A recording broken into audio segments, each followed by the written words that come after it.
think technology with the ministries that I work with, again, they're very much personality driven. So what people want access to is, in addition to the church, is the pastor.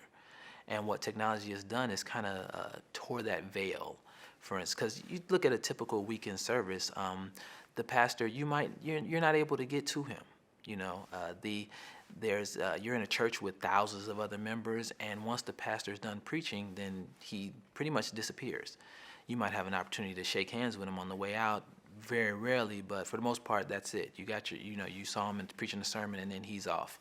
So what technology does is, especially in the case of a large minister like Bishop Jakes, that's him actually using his Twitter. Most people don't believe that, but that's him actually on Twitter responding to people, good and bad, and when people ask him questions, and actually him putting out the daily devotionals and him talking to people. That's what he wanted. He wanted access to the people, as well as them having access to him.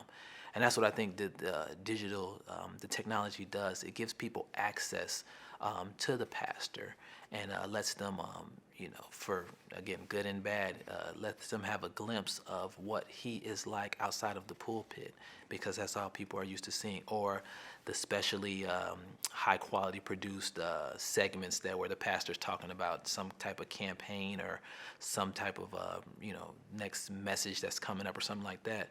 No, you actually see this pastor on a arbitrary 12 p.m. Saturday talking about, I'm out with my family at the park running around or something like that. You see how the pastor is a real person, and may not always, usually is not 24/7 spiritual churchy mode all the time, and you get access to that. So that is a good thing, but it also can be a bad thing, because you actually see the pastor in a real light, as far as the beliefs you are 100% agree with, and the beliefs that the pastor may have that you don't agree with.